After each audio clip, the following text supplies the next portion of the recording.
a partir de agora. Presidente, depois a gente abre para as perguntas, conforme vocês mesmos nos encaminharam aqui quem fará as perguntas e a sequência, tá bom? Deixa eu só ajudar o Stucker aqui. Isso aqui é para você não fotografar o meu discurso aqui. Isso aqui. O Stucker vai ficar aqui segurando a pasta na frente.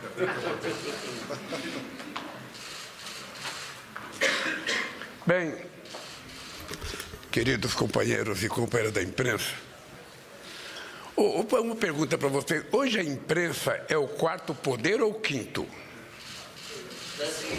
Hein? Bem, vocês estão lembrados que a primeira entrevista que nós fizemos aqui em janeiro, eu, na verdade, fiz quase que um balanço, tentando mostrar o processo de recuperação que nós estávamos fazendo no país.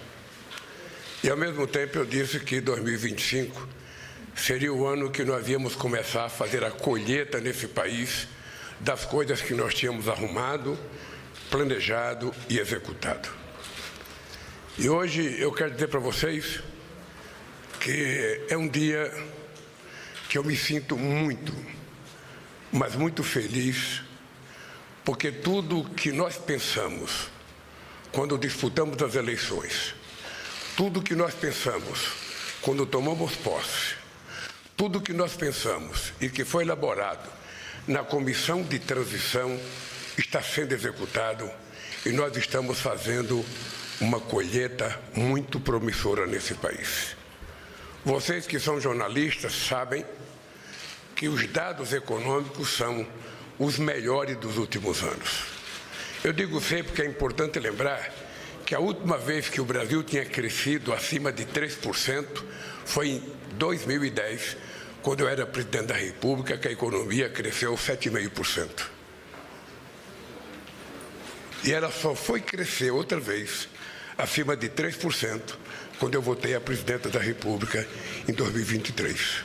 Surpreendendo vocês e surpreendendo o mercado, porque havia uma previsão de que o crescimento da economia seria apenas de 0,8%, foi de 3,2%.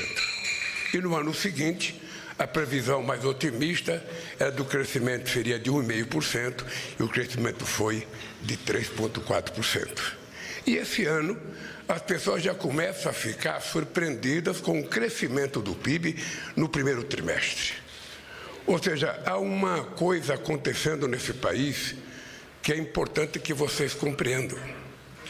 Eu posso afirmar para vocês que nunca houve no país um momento de tanta combinação entre políticas de inclusão social que combina mais emprego, que combina mais salário, que combina, mais distribuição de programas sociais, que combina com mais PAC.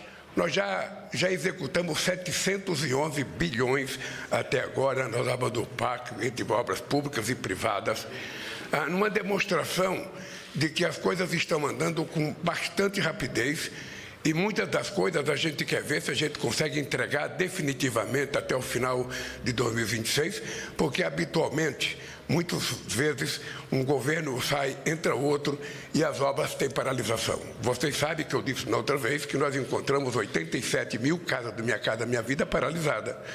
Nós encontramos quase 3 mil creches paralisadas. E esse momento extraordinário de crescimento da renda, de crescimento do salário, da geração de mais emprego, de mais política de inclusão social, de uma quantidade extraordinária de crédito que nós estamos fazendo. Anúncios como nós fizemos a semana passada da redução da energia elétrica, para que as pessoas que consomem até 80 quilowatts, não pague nada, e quem ganha até de um salário mínimo a 120, que tem a renda per capita de meio a 120, vai pagar até 120, vai ter desconto.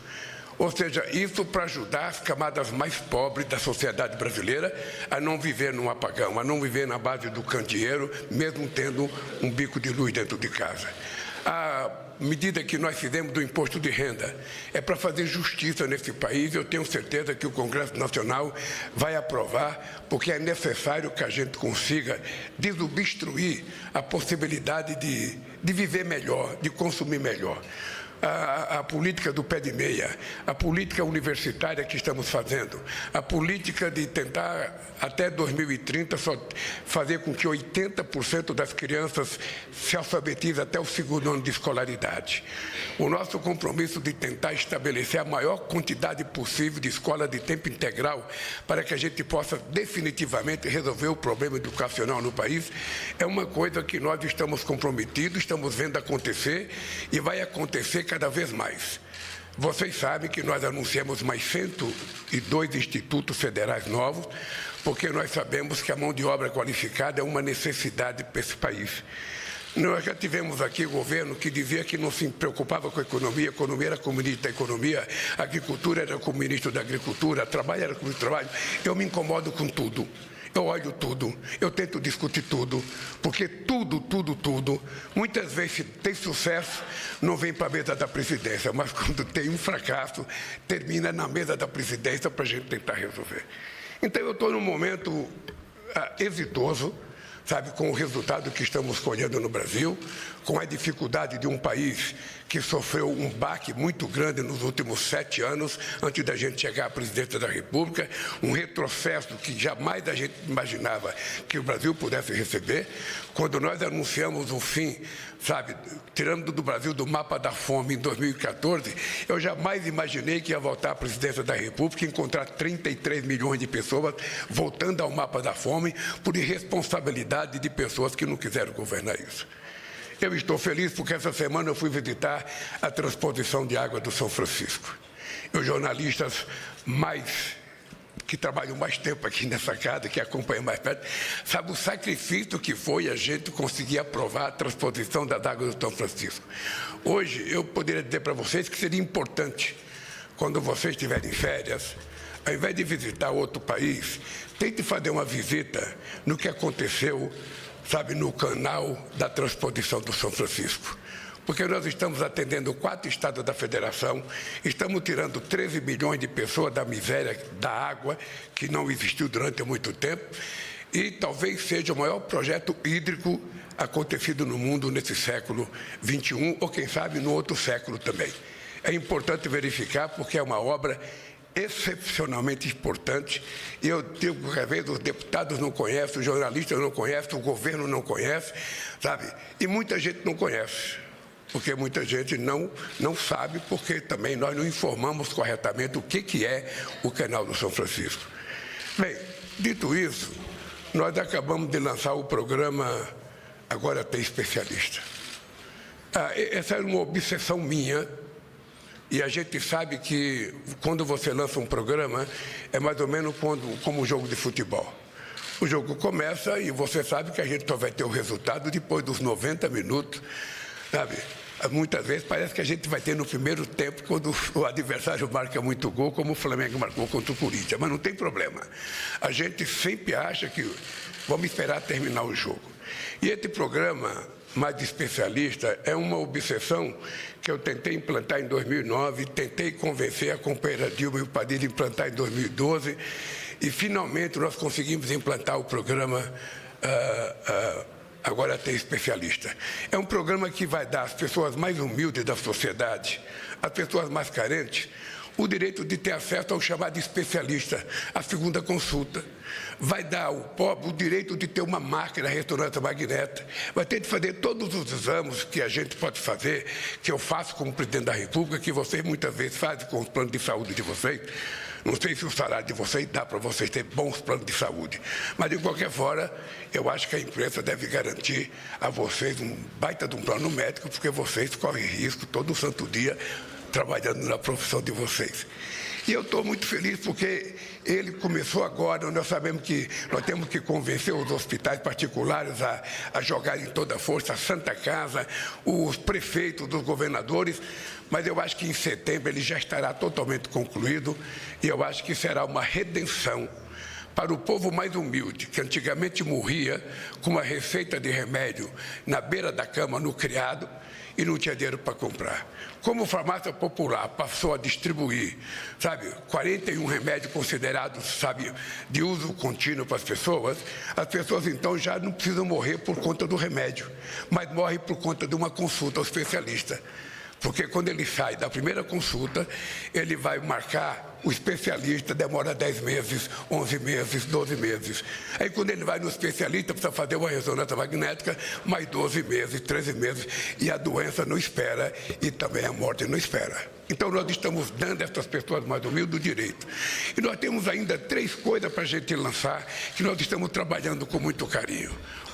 É um programa de gás, que é quase que um gás na cesta básica das pessoas mais pobres desse país, porque não é justo a Petrobras vender um botijão de gás por R$ 37,00, saindo o gás de cozinha, sai da Petrobras por R$ 37,00, e muitas vezes ele chega em alguns estados a R$ 140,00, coitado do consumidor, R$ 120,00.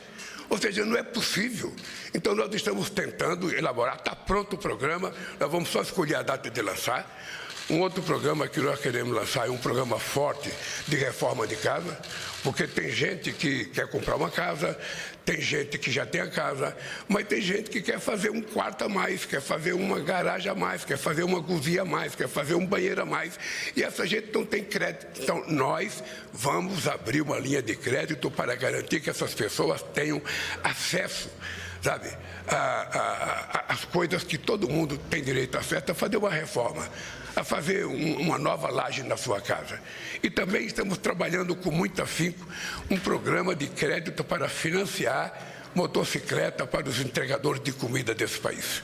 Nós temos que cuidar não apenas da questão do crédito para ele comprar uma moto, mas nós temos que cuidar também de garantir que ele tem um lugar, para que ele possa fazer as necessidades básicas deles e para que ele possa, inclusive, se lavar, ele não tem efetivamente.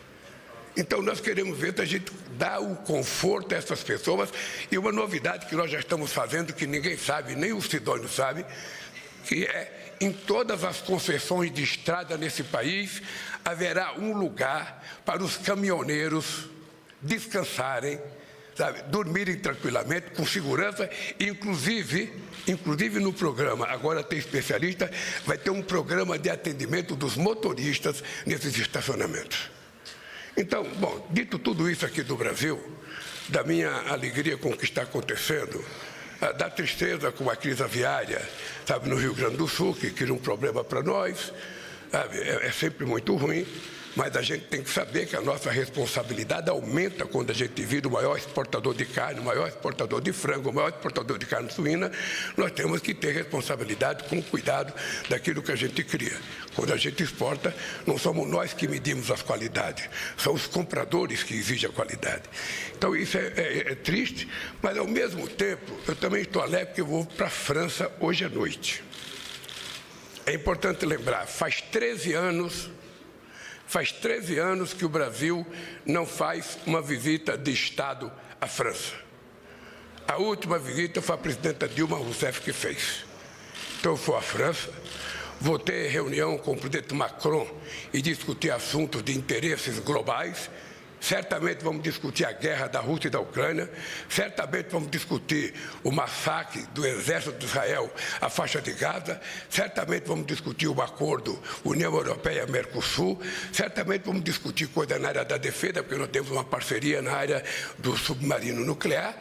E, ao mesmo tempo, depois de uma visita de Estado das reuniões com Macron, eu vou ter uma reunião com os empresários brasileiros e franceses. Nós queremos vender o bom momento do Brasil aos empresários franceses para saber se é possível atraí-los a fazer mais investimentos ou parceria privada. Depois eu vou ao Principado de Mônaco fazer um debate com os empresários sobre a economia azul. Depois eu vou receber uma homenagem na Academia Francesa de Letras. Depois eu vou receber o título de doutor honoris causa da Universidade de Paris. Depois eu vou visitar a Prefeitura de Paris. Depois eu vou ter encontro com alguns políticos de Paris. Depois eu vou a Nice participar da Conferência dos Oceanos. Feito tudo isso, cansadinho, eu volto para cá, para que no dia 12 ou 13 eu faça um encontro com os 15 países do Caribe que estão vindo para o Brasil, para que a gente possa discutir a geopolítica na América Latina e no Caribe. Depois disso, nós vamos ter os BRICS aqui no dia 6 e 7 de julho e vamos ter algumas visitas de Estado, sabe, aqui, que é muito importante para nós. Bem, feito tudo isso, nós vamos nos preparar para continuar viajando o Brasil, para tentar desmontar toda a indústria de mentira que está sendo construída nesse país, e vocês acompanharam o famoso encontro de Fortaleza, vocês leram a respeito do que aconteceu, e essa indústria de mentira não interessa a ninguém, a não ser aos mentirosos. Bom, eu vou também fazer uma visita na Interpol, vou em Toulon fazer uma revista com a Interpol para discutir, junto com o meu ministro da Justiça, o papel e o combate ao crime organizado. Agora, se vocês quiserem fazer pergunta, eu vou parar de falar e vocês fazem as perguntas que vocês quiserem fazer. Só queria repetir para vocês, nem sempre a gente faz a quantidade de entrevistas que gostaria de fazer. Eu não vou jogar a culpa nos meus homens de comunicação, não, porque eu sou um pouco complicado para dar entrevista. Mas eu acho que, como nós temos muito para falar, mas muito mesmo, se tem uma coisa que nós temos para falar, sabe, é sobre economia, sobre meio ambiente, sobre desenvolvimento, sobre indústria. Vocês sabem que quantos anos vocês não ouviram falar de crescimento industrial nesse país? Quanto tempo?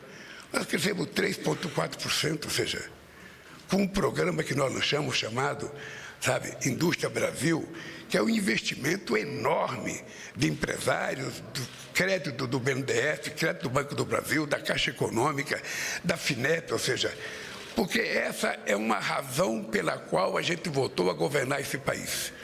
O Brasil não pode continuar sendo um país que um ano está na 8ª economia do mundo, no outro ano está na 12ª, está na 13ª.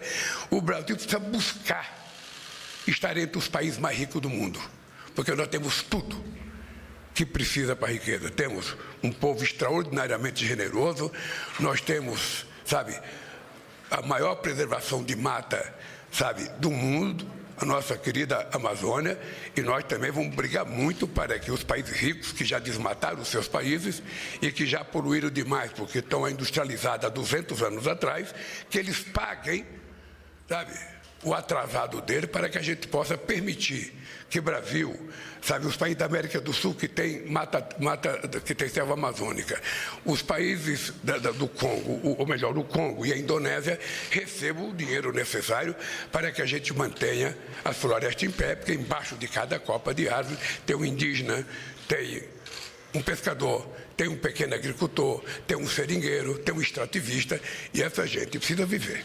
Tá? Dito isso, eu me coloco à disposição da entrevista. Bom, vamos começar as perguntas. Primeiro com Edis Pérez, do portal R7. Bom dia, presidente.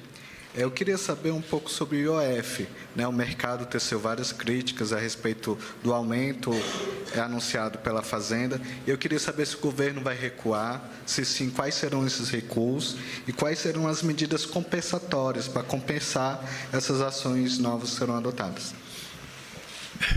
Olha, eu acho que o Ministério da Fazenda está tentando fazer um reparo, que foi um acontecimento do não cumprimento de uma decisão da Suprema Corte pelos companheiros senadores, que quando aprovaram a desoneração, sabiam que tinha uma decisão da Suprema Corte que era obrigado a haver a compensação e ficaram de apresentar a compensação. O Haddad, no afã de dar uma resposta logo à sociedade, apresentou uma proposta que ele elaborou na Fazenda. Ora, se houve uma reação de que tem outras possibilidades, nós estamos discutindo essas outras possibilidades. E só para vocês saberem, não é segredo para ninguém, a 1h vai ter um almoço na minha casa, com todas as pessoas que estão participando dessa discussão, para a gente saber se o acordo está feito ou não, para anunciar o que vai fazer a compensação, sabe, que o Brasil precisa ter para colocar nossas contas fiscais em ordem. É isso que vai acontecer. Estamos discutindo com o Senado, com a Câmara. Eu sou favorável que antes da gente mandar qualquer medida para o Congresso Nacional, é importante que vocês saibam, eu sou favorável que não tem segredo. Antes de qualquer medida que a gente mande para o Congresso Nacional, nós temos que reunir aqui, sabe, as pessoas que são parceiros nisso. O presidente do Senado, o presidente da Câmara, os líderes dos partidos, são 12 líderes, sabe, que têm influência nas decisões. Então, por que não discutir com eles? Nós já fizemos uma reunião domingo à noite na minha casa, sabe? Marcamos reuniões ontem e hoje, e hoje vai terminar na minha casa com o almoço que eu vou oferecer para os nossos companheiros que estão elaborando a nova proposta. Bom, Marina Demore, CNN.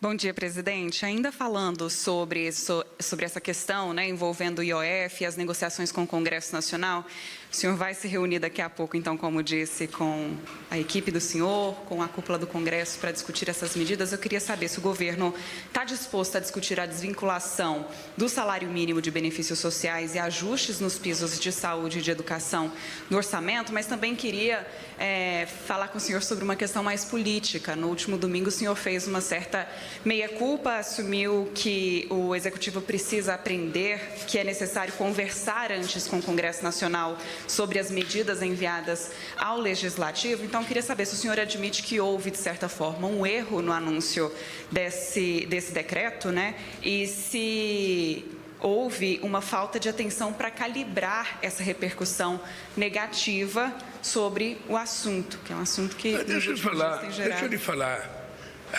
Na nossa vida pessoal, você como jornalista, de vez em quando, você faz uma pergunta que quando termina a pergunta você fala, não era essa que eu queria fazer. Eu poderia fazer outra pergunta. Eu tenho uma coisa melhor para fazer. Isso é a vida. Olha, o que a Fazenda fez? A Fazenda trabalhou e era uma sexta-feira que fez o anúncio. Tá? Eu já não estava mais aqui, poderia ter feito uma discussão. Sabe, não aconteceu, porque era uma sexta-feira e eles queriam anunciar rápido isso, para dar tranquilidade à sociedade brasileira. Eu não acho que isso tenha sido erro, não. Eu acho que foi um momento político, sabe? Em nenhum momento, o companheiro Haddad teve qualquer problema de rediscutir o assunto. Em nenhum momento. A apresentação do UF foi o que eles tinham pensado naquele instante. Sabe? Aí se aparece alguém com ideia melhor e ele topa discutir, vamos discutir. É isso que a gente tem que fazer. Essa discussão que eu acho que a gente tem que fazer com as lideranças é porque nós precisamos dar um voto e um crédito aos nossos líderes. Ninguém pode ser líder do governo e o governo mandar alguma coisa para lá sem conversar com eles. Essa é uma prática política que nós temos que aprender a fazer. Toda vez que a gente toma uma atitude sem conversar com as pessoas que vão ter que nos defender e defender a proposta, a gente pode cometer erros. Porque muitas vezes gente nossa tem proposta de mudança. Eu estou lembrado que a semana retrasada eu fiz um ato aqui sobre a questão da redução do preço da energia. Eu não tinha assinado a medida provisória ainda. Nós fizemos a exposição para todos os líderes da Câmara e do Senado, para o presidente da Câmara e do Senado. Depois que nós fizemos a exposição, ouvimos 4 ou 5 líderes falar e depois eu assinei a medida provisória. Não houve tempo de fazer isso no OF, porque eu já nem estava mais aqui. Tá? Mas eu acho que o esforço que a Fazenda está fazendo é apenas para dar tranquilidade ao povo brasileiro que em economia não tem mágica. A gente não inventa as coisas. E quem pensa que tem mágica, quebra a cara. Né? Vocês estão lembrados de uma famosa frase dita no primeiro mandato meu. A gente não dá um cavalo de pau num transatlântico do tamanho do Brasil. Você pode dar num fusquinha, mas num país desse tamanho você não dá. Então o que nós queremos é trabalhar com muita seriedade. Vamos pegar, sabe, as coisas que nós estamos fazendo aqui, sabe, que eu devia ter falado na abertura, mas não falei, a questão do INSS. Ou seja, nós detectamos que tinha um desvio. A gente poderia ter feito um show de pirotecnia, como sempre se faz nesse país. Vamos fazer um show de pirotecnia, toda a imprensa dá manchete de jornal, uma semana depois todo mundo esquece e o roubo continua. O que é que nós fizemos? Fizemos aquilo que um governo sério faz. Colocamos a Polícia Federal, a CGU, para fazer investigação minuciosa de tudo, até chegar aonde a gente queria chegar, que era nas pessoas que cometeram o erro. E todo mundo sabe que isso é um erro feito no governo passado, possivelmente propositadamente. A gente ainda não está, fazendo as coisas, denunciando ainda muito fortemente, porque nós temos que apurar. Eu sou contra fazer denúncia contra alguém se você não tem prova. Então, nós queremos ir a fundo. A CGU é muito séria, a Advocacia Geral da União é muito séria e a Polícia Federal é muito séria. Então, nós vamos investigar. Quem errou vai ser punido. E o que vai acontecer? Nós vamos devolver o dinheiro para os aposentados que foram lesados pela quadrilha, sabe, que roubou aposentado. Antigamente, as pessoas roubavam banco. Antigamente, as pessoas roubavam gente rica, mas agora está pobre roubando pobre. É quadrilha de aposentados, sabe, montada em nome dos aposentados, roubando aposentado. E não é possível. Então, essas pessoas serão punidas. Nós não queremos punir nenhuma entidade de forma precipitada, por isso a cautela que eu disse à CGU, disse à Polícia Federal, muita cautela para a gente não levar uma pessoa a ser crucificada e depois a gente não pede desculpa. Eu quero que não tem importância que demore uma semana a mais, um mês a mais. O que eu quero é somente a verdade para a gente punir quem que tiver que ser punido. Só quem não pode ser punido são os aposentados. Esses precisam ser ressarcidos e nós vamos ressarci-los imediatamente. O que nós estamos pedindo é dando uma chance às entidades para que elas apresentem prova da veracidade da assinatura das pessoas. Até agora não apresentaram. Se alguma apresentar, será levada muito a sério, será investigada corretamente e se ela não cometeu nenhum erro, ela não tem que pagar o preço. Mas as outras terão que pagar o preço. Com perda de patrimônio, sabe, com devolução daquilo que puder devoluir, para que a gente possa ajudar os aposentados a andarem de cabeça erguida nesse país. Vamos agora para Fábio Murakawa, do Jota. Sobre a desvinculação do salário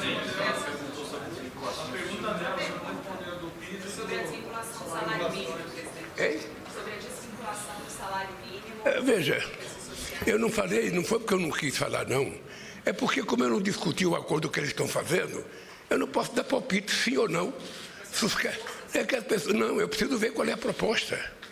As pessoas estão discutindo. Vão me apresentar. Eu não posso ser o estragador, sabe, de uma reunião que está durando há 2 dias e dar um palpite aqui favorável a contra, uma coisa que eles nem estão propondo. Então, com muita cautela, eu vou almoçar. Enquanto eles comem, enquanto eles falam, eu como, depois eu vou falar e eles vão comer, mas eu quero ver cada item da proposta para saber o que é possível a gente se colocar de acordo. Fábio. Bom dia, presidente. Fábio Murakawa, aqui do Jota. Na semana passada, a ministra Marina Silva foi massacrada no Congresso, né?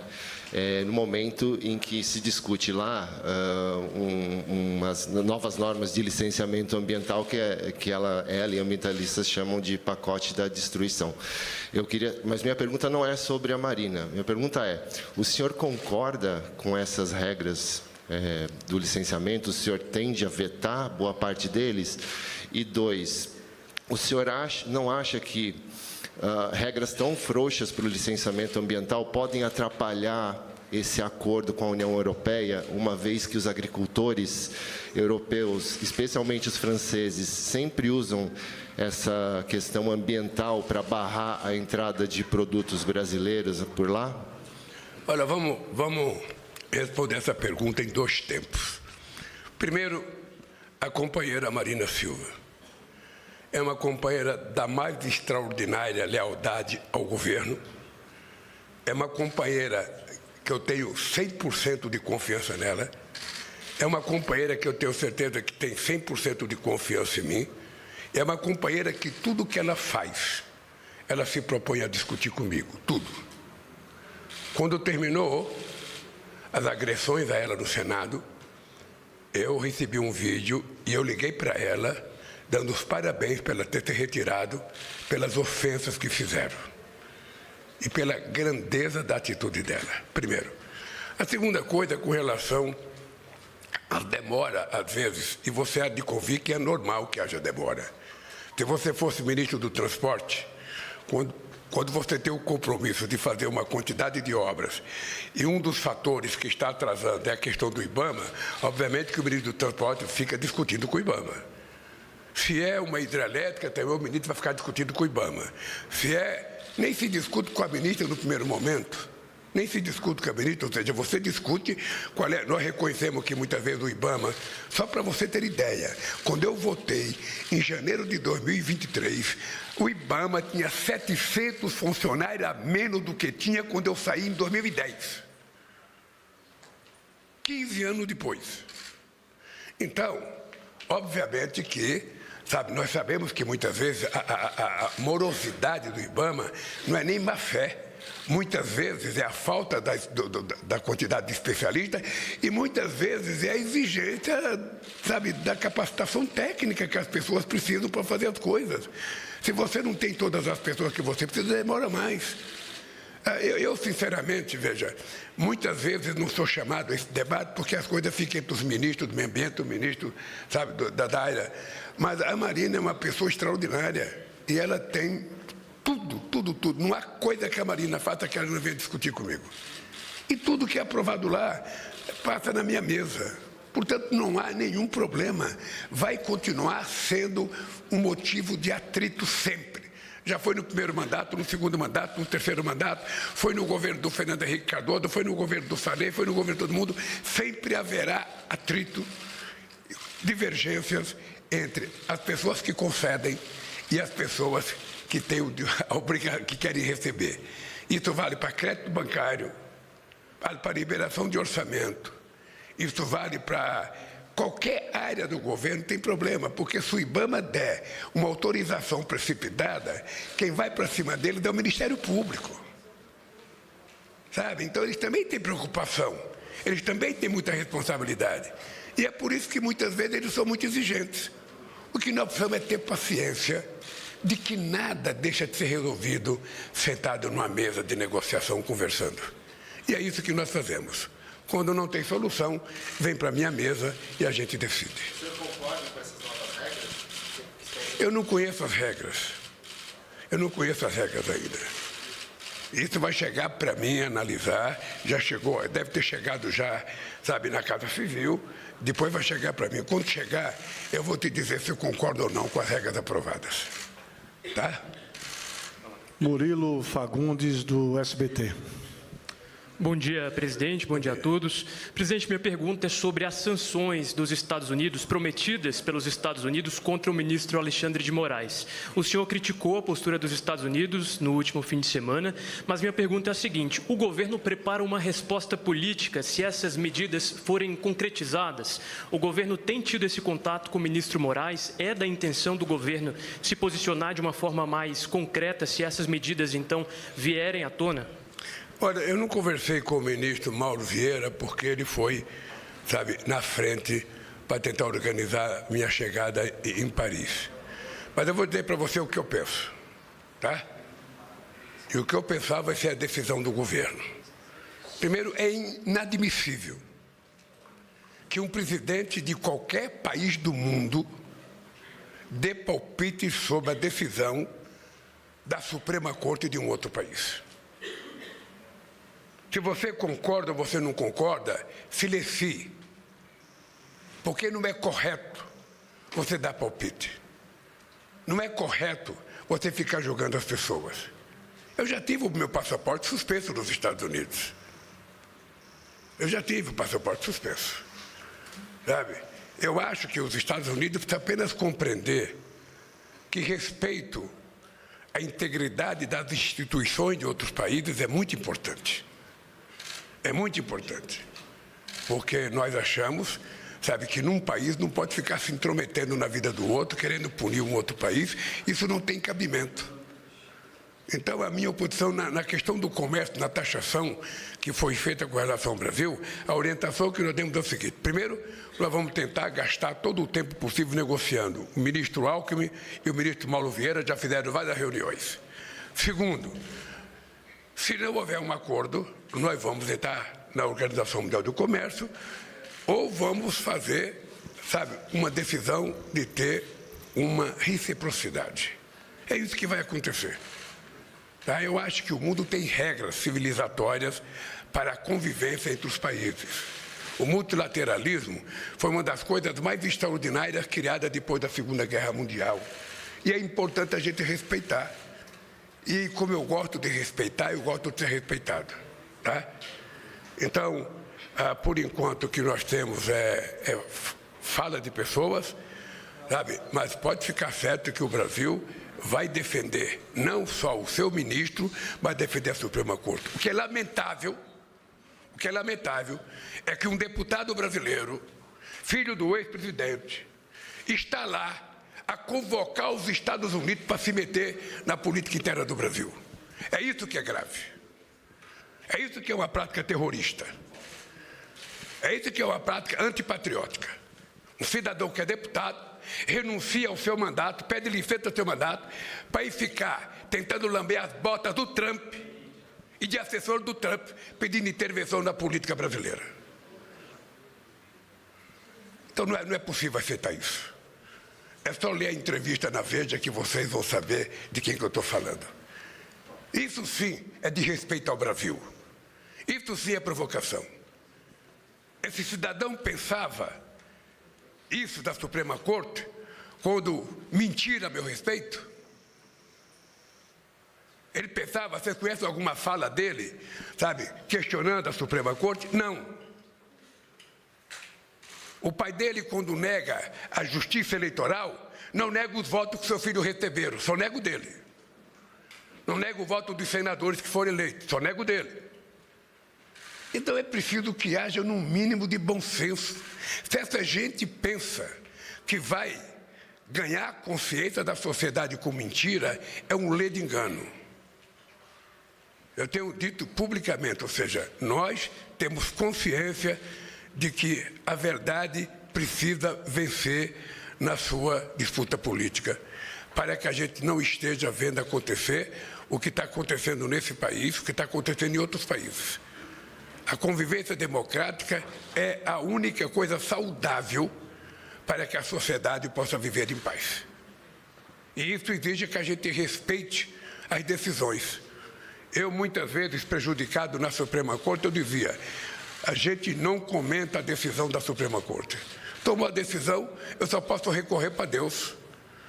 Eu recorri para a ONU, ganhei, mas a Suprema Corte não aceitou. Vou fazer o quê? Eu não vou ficar brigando com a Suprema Corte. Então, se tem um juiz que não faz o que eu quero, esse cidadão foi indicado pelo presidente da República e indicado e referendado pelo Senado. E todos merecem respeito. Eu não quero saber se foi Dilma, se foi Bolsonaro, se foi Temer, se foi Sarney, se foi Fernando Henrique Cardoso, se foi Lula que indicou. Se ele indicou e passou nas instâncias que tem que passar, ele tem que ser respeitado. Só isso. Tayane Mello, Band News. Bom dia, presidente. O senhor estava comentando agora sobre a questão do INSS, Fala mais perto do microfone, querida. O senhor estava comentando sobre a questão do INSS, das fraudes, que as fraudes começaram no governo passado e tudo mais, mas levando em conta as investigações e que associações ligadas ao PT, ao Partido dos Trabalhadores, foram citadas, com TAG, Sindinap também, que o irmão do senhor é vice-presidente, inclusive. O que o senhor acha de, depois do pente fino que for passado, que o Ministério da Previdência já falou, inclusive, que essas associações elas continuem atuando por meio do INSS, fazendo esse vínculo entre beneficiários e essas associações? O que o senhor pensa a respeito disso, desse trabalho das associações continuar depois de todos esses escândalos? Olha, os pagamentos que eu sei foram suspensos para todas as entidades. O que eu sei é que nós vamos agir diferente, sempre partindo dos pressupostos que todo mundo merece a presunção da inocência. O que nós estamos dando é um tempo das pessoas provarem se estão certas ou erradas. E as investigações continuam. Essas pessoas serão punidas. A hora que encontrar os chefes, vai ser preso, vai ter que ter um processo. Não é o presidente da República que manda prender, é a justiça que manda prender, isso vai ter um processo. Mas nós estamos fazendo disso um exemplo de como deve agir um governo na averiguação de denúncia nesse país. Sabe, não terá brincadeira da nossa parte. A nossa preocupação, além de permitir que as instituições que têm que fiscalizar, fiscalizem, é permitir que o governo comece a tratar de ver o pagamento mais rápido possível das pessoas que foram lesadas. É por isso que nós estamos exigindo a prestação, sabe, de conta das entidades e estamos atendendo as pessoas que estão, sabe, pela internet, comunicando ao governo que não assinaram. Nós vamos com muita tranquilidade nisso e com muita calma para que a gente possa mostrar o respeito que a gente tem na apuração de denúncias contra qualquer que seja as pessoas desse país. Mas sobre as associações, o senhor acredita que elas devem continuar funcionando mesmo, né, fazendo esse trabalho mesmo depois do... Veja, se elas provarem que são inocentes, nós vamos ter que tomar uma decisão. Tem uma decisão que, na minha opinião, é o seguinte: a gente não deve fazer o desconto. Tá? Se as pessoas não mandarem documento provando, sabe, com A mais B, não tem por que liberar. Houve um erro, porque houve um afrouxamento no governo passado das regras. Ou seja, começou as pessoas a mandarem nomes sem nenhuma fiscalização, sem nenhum critério. Então, isso acabou. Acabou, definitivamente acabou. Agora vamos para Evelyn Paola, do Poder 360. Bom dia, presidente. Aqui. Voltando agora para o assunto internacional, o senhor disse recentemente que havia pedido para o presidente da China, Xi Jinping, que enviasse uma pessoa de confiança ao Brasil para falar sobre a regulamentação das redes sociais. Eu queria saber se essa pessoa já foi enviada ao Brasil e quais os conselhos o senhor espera receber desse emissário chinês. Obrigada. Por favor, você pode repetir a pergunta? Claro. Fala mais perto do microfone, querida. Presidente, o senhor disse recentemente que havia pedido ao presidente da China, Xi Jinping, que enviasse uma pessoa ao Brasil para a regulamentação das redes sociais. Eu queria saber qual tipo de conselho o senhor espera receber dessa pessoa, do emissário chinês, quando ela vier ao Brasil, sobre a regulamentação das redes sociais, em especial do TikTok, que foi um assunto da viagem ao senhor à China, quando o senhor fez recentemente. Olha, deixa eu lhe dizer uma coisa. Quem tem que conversar com comunicação está aqui desse lado. Quando eu for embora, ele responde a pergunta.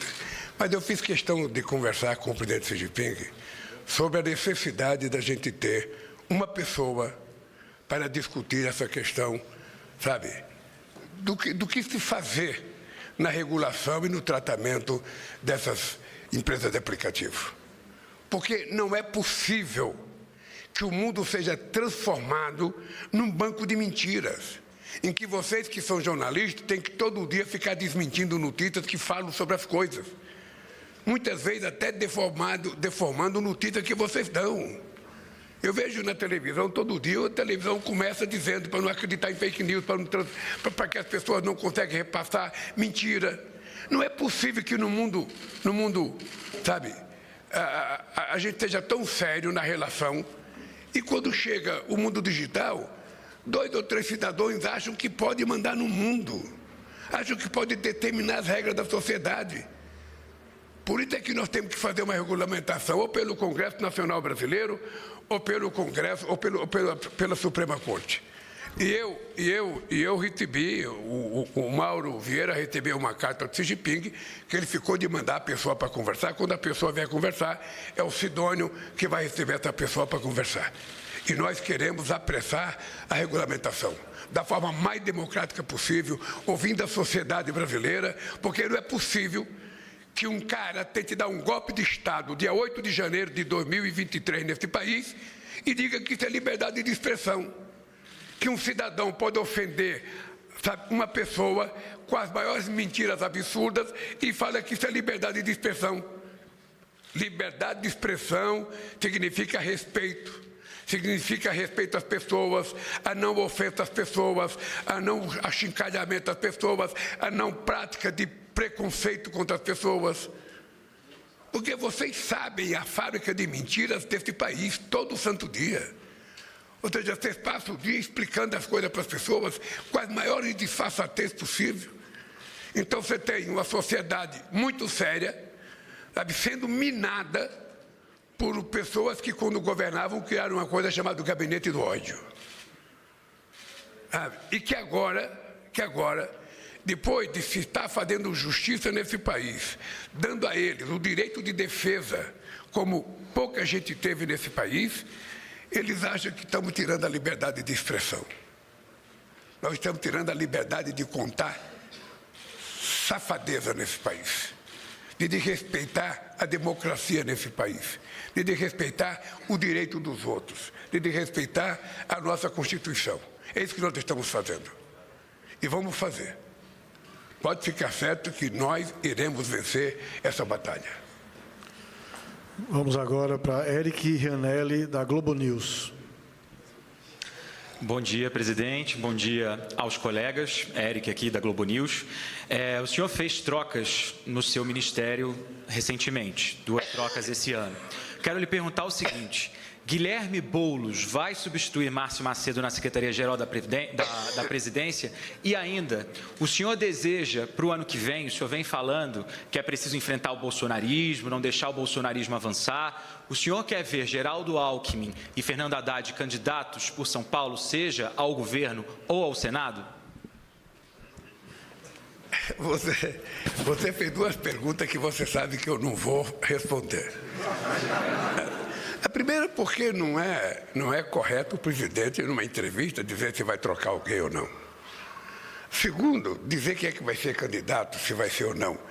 Vai ter um momento em que a gente vai parar para discutir política. Por enquanto, eu estou naquela fase de anunciar mais 3 programas sociais nesse país. Vou fazer uma reunião ministerial. Vou discutir com os outros partidos, inclusive com todos os partidos de oposição que têm ministros dentro do governo, para que a gente possa fazer uma decisão política nesse país. A questão da troca de ministro é uma coisa pessoal minha. Eu tiro quando for necessário tirar e ponho quando for necessário pôr. Tá? Então, quando eu fizer isso, você vai ficar sabendo. Se você deixar seu telefone por lá, você será o primeiro a ficar sabendo se vai haver mudança ou não. O senhor está satisfeito com o trabalho do ministro Márcio Macedo? Veja, eu estou satisfeito com o trabalho de todo mundo. Todo mundo que está aqui foi escolhido por mim. Então, eu estou satisfeito. Na hora que eu não estiver satisfeito, eu troco. Tá? Agora, você tá lembrado que está chegando um mês em que todo mundo vai me procurar e vai dizer: presidente, eu não queria, eu gosto do senhor, mas as bases estão exigindo, presidente. Eu tenho que ser candidato. Um vai ser candidato a deputado, outro vai ser candidato a senador, outro vai ser candidato a governador do estado. E eu, humildemente, vou aceitar, sabe, o discurso deles e eles vão sair para ser candidato. O que eu acho bom. Mas eu estou muito tranquilo com o governo. Estou muito tranquilo. Eu, sinceramente, acho que as pessoas estão cumprindo exatamente aquilo que foi decidido que eles cumprissem. Um com mais rapidez, outros com menos rapidez, mas nós temos que respeitar também o comportamento humano é de cada um. Nem todo mundo é igual, nem todo mundo se age de forma igual, mas o resultado que me importa é o seguinte: é que todos os dados, todos, sem nenhuma distinção, são amplamente favoráveis ao nosso governo, amplamente favoráveis. A minha tranquilidade é essa, foi para isso que eu concorri às eleições, foi para isso que eu fui eleito, e o que me interessa é entregar para o povo aquilo que eu prometi. Se eu chegar no final do ano que vem e não ter entregue, o povo, sabe, tem o direito de dizer o seguinte: cara, tchau e benção. Tá? É assim que o povo faz. Por isso que a democracia é importante. Porque tem alternância de poder. O povo põe, o povo tira. O povo põe, o povo tira. O que não dá para fazer a sacanagem que fizeram com a Dilma. O povo pôs e a elite tirou. É isso. Agora, para a última pergunta, Daniela Santos, do Metrópolis, Portal Metrópolis. Bom dia, presidente. Durante o fim de semana, o senhor voltou a fazer críticas sobre a questão da situação na faixa de Gaza, né? E ontem, a Embaixada de Israel publicou uma nota rebatendo essas declarações, né? Eles dizem que declarações desse tipo alimentam o antissemitismo no mundo e que também não se deve se deixar levar por notícias falsas do Hamas. Primeiro ponto que eu queria saber é como que o senhor responde a essa declaração da embaixada. E também sobre guerra, nesse mês o senhor vai participar da cúpula do G7, que também vai ter a participação do presidente Zelensky e do presidente Trump. Queria saber se o senhor pretende conversar com os dois sobre essa questão da guerra na Ucrânia. Primeiro, um presidente da República não responde a uma embaixada. O presidente da República reafirma o que diz. O que está acontecendo em Gaza não é uma guerra. É um exército matando mulheres e crianças.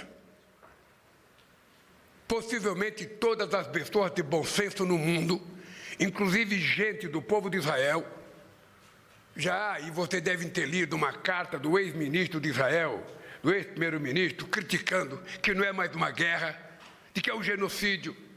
Vocês já viram carta de 1000 militares anunciando que aquilo não é mais guerra, é genocídio.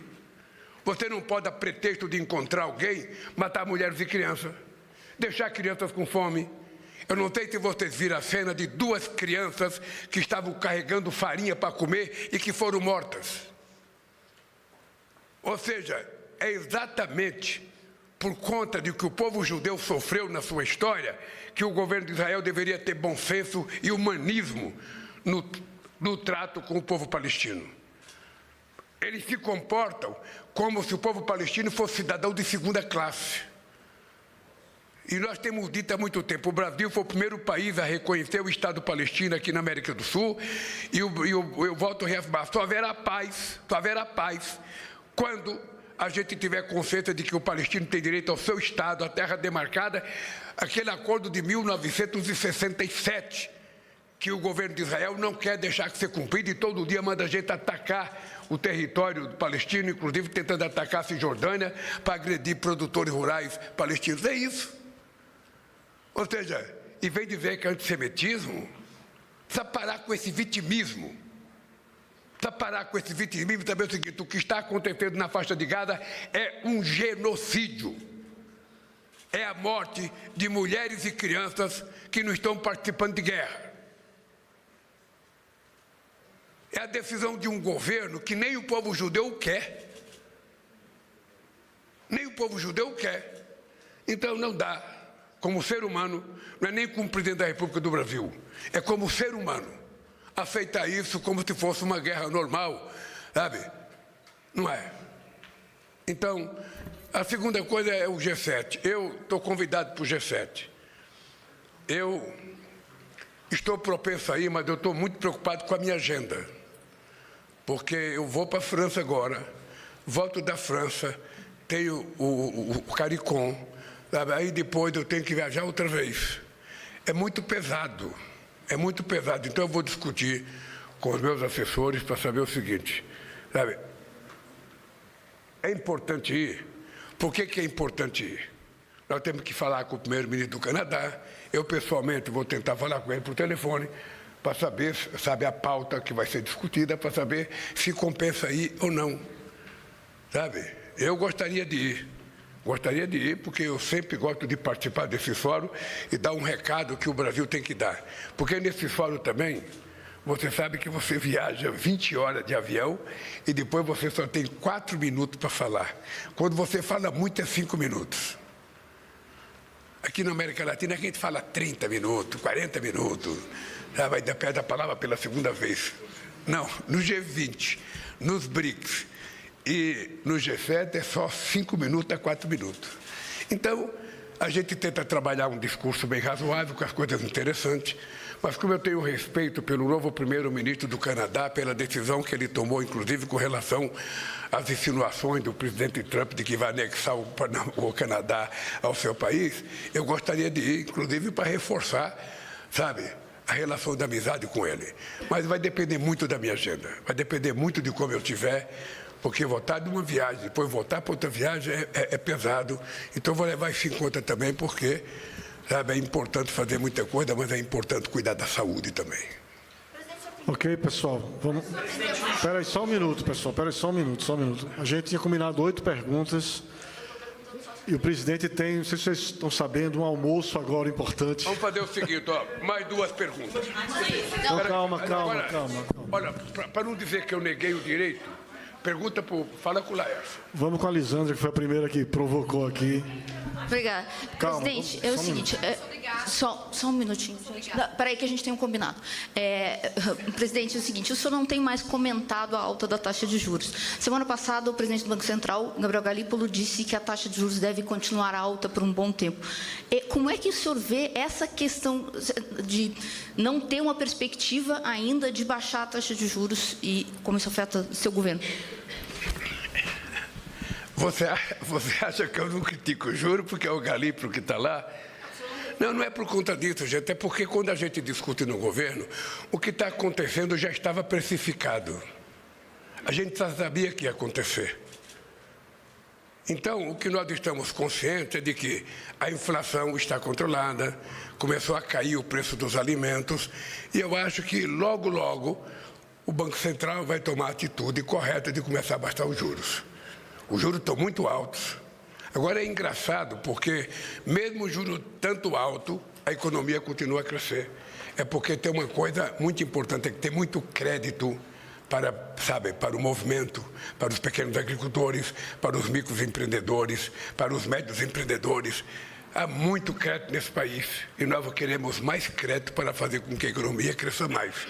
Eu, às vezes, fico chateado quando eu vejo alguém dizer, não, a economia está crescendo, vai causar inflação.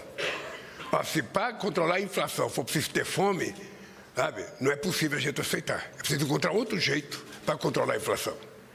Então, eu tenho 100% de confiança, sabe, na idoneidade do companheiro Galípolo. Ele é uma figura muito especial, sabe, e eu acho que ele vai dar conta do recado fazendo aquilo que é necessário fazer.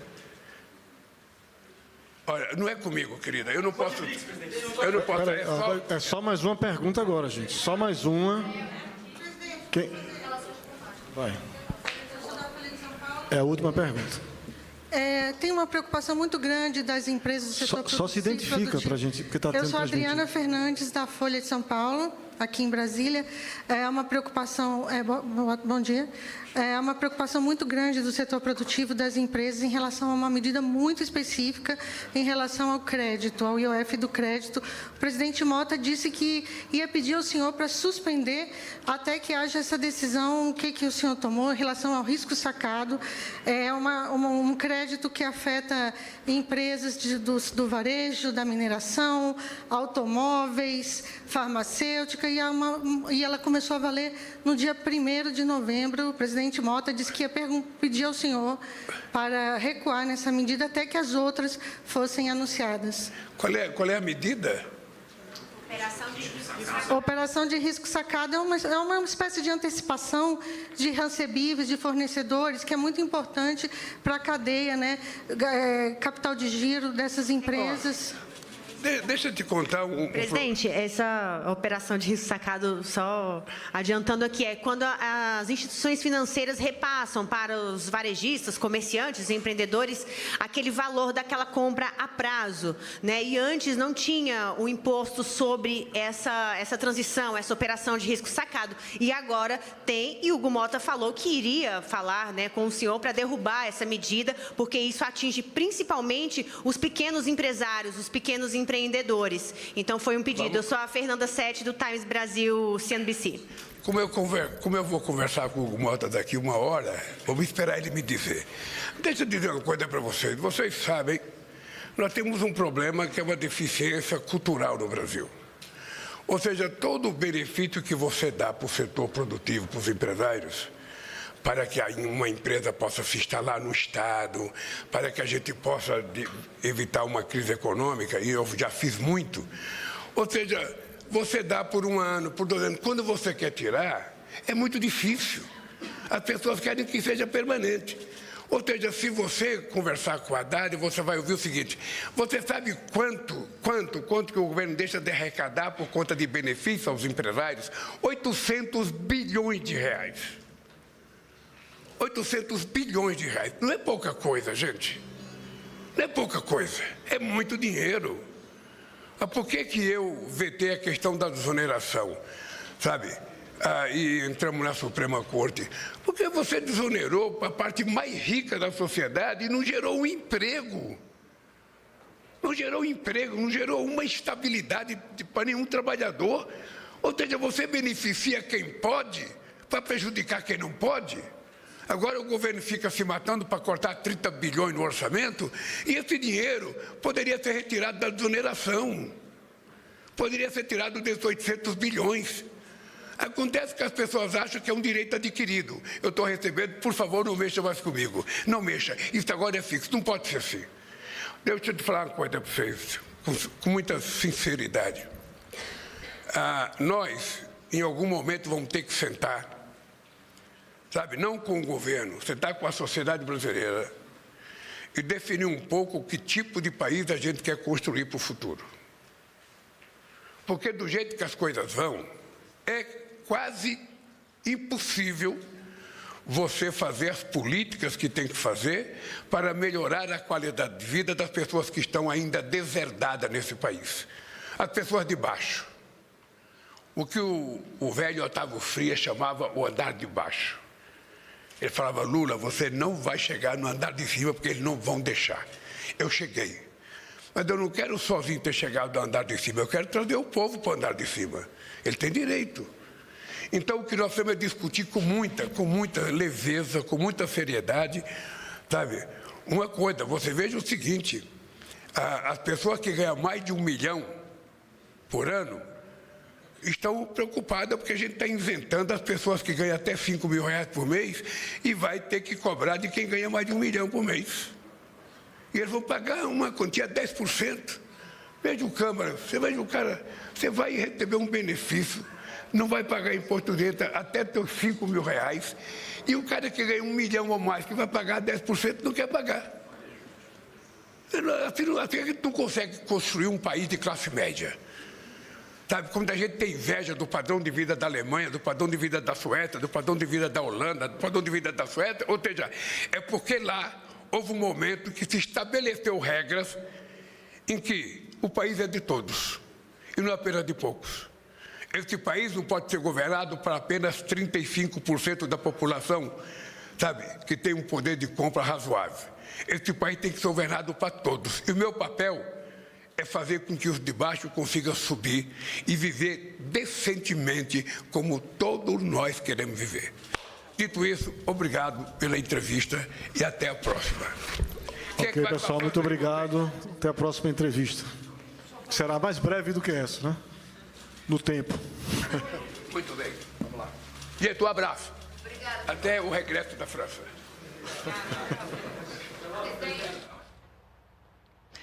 Nós acompanhamos ao vivo do Palácio do Planalto, aqui em Brasília, a entrevista do presidente Lula para os jornalistas que cobrem a presidência da República. O presidente fez um resumo das ações do governo federal. Vamos rever agora os destaques dessa entrevista. O presidente Lula começou a entrevista falando sobre os dados da economia, como o crescimento do PIB, que vem superando as expectativas do mercado. Ele afirmou que isso é fruto da combinação de investimentos e programas sociais. Esse ano, as pessoas já começam a ficar surpreendidas com o crescimento do PIB.